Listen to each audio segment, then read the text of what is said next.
Non, il n'existe pas de lobby LGBT.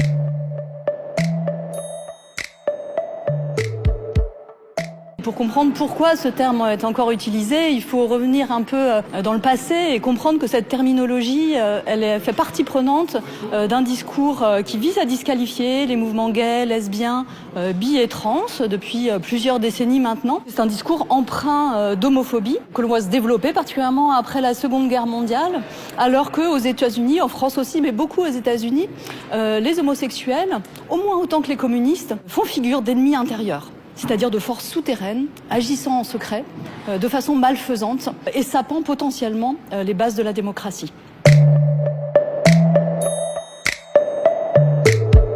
Il y a le fantasme d'une force toute puissante, agissant dans le secret, ne respectant pas les règles du jeu démocratique et visant à imposer son propre agenda. Et c'est tout particulièrement le cas pour ce qui concerne la désignation du soi-disant lobby LGBT, c'est-à-dire que derrière cette expression, on redoute, on fantasme en tout cas, sur des personnes qui chercheraient à être prosélytes, qui chercheraient à convertir en quelque sorte les hétéros à leur propre orientation sexuelle et mode de vie.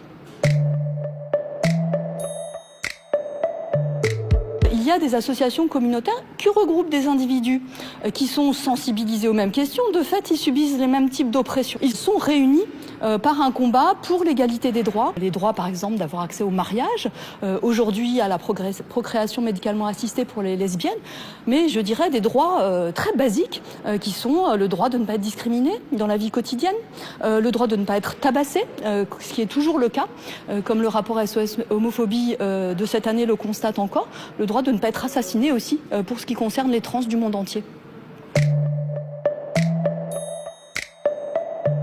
Un lobby, on peut penser au lobby des chasseurs, au lobby du tabac, au lobby des armes, renvoie à un groupe qui est dominant, qui combat pour des intérêts et qui pour cela met au service des ressources qui peuvent être considérables, des ressources économiques, des ressources en termes de réseau politique, alors que les LGBT forment un groupe encore très largement discriminé.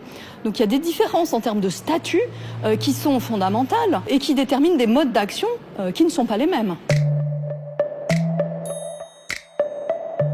Alors c'est pour faire avancer effectivement une cause, mais je dirais de manière tout à fait démocratique. Et c'est surtout fait d'une manière complètement transparente, de manière tout à fait visible, contrairement à l'action de lobby qui, loin d'être visible et transparent, agissent souvent dans les couloirs, qu'il s'agisse des couloirs de l'Élysée, de Matignon ou des autres ministères. Alors j'apporterai tout de suite un bémol pour le champ politique, puisque la France, contrairement à d'autres pays comme les États-Unis, dans le milieu politique, les gays et les lesbiennes ont été invisibilisés et ont finalement pu être visibles en tant que gays et lesbiennes de manière très tardive. Il est vrai que dans d'autres secteurs culturels, artistiques, on peut considérer qu'ils sont plus visibles. Mais je dirais que c'est avant tout lié aux ressources qu'ils et elles dont ils peuvent disposer et qui leur permettent sans doute, dans un environnement peut-être plus gay-friendly, de faire face à la stigmatisation, de faire face à la discrimination, contrairement à d'autres milieux qu'il ne faudrait pas caricaturer comme étant des milieux homophobes, mais où, sans ressources économiques ou avec des moindres ressources culturelles, il est plus difficile de faire face à la stigmatisation. Je crois qu'il s'agit là très largement d'un fantasme, et d'un fantasme qui consiste à appréhender ces personnes-là comme étant surdéterminées par leur orientation sexuelle ou par leur identité de genre. Comme si, quand on est gay, lesbienne, par exemple, on n'est que cela. Alors qu'on peut être aussi journaliste, artiste, enseignant, de gauche, de droite, parfois même d'extrême droite, qui même s'ils ont une sensibilité commune, une sensibilité à ces types de discrimination, peuvent finalement avoir des comportements et des envies de se mobiliser tout à fait divers. Certains dans la communauté LGBT ont été très actifs dans la lutte pour le mariage pour tous, d'autres étaient plus réservés. Aux États-Unis, certains avaient très envie que l'armée soit ouverte aux gays ou aux lesbiennes, d'autres affectionnaient moins cette institution militaire. Bref, il y a une diversité que le terme lobby LGBT tend à gommer.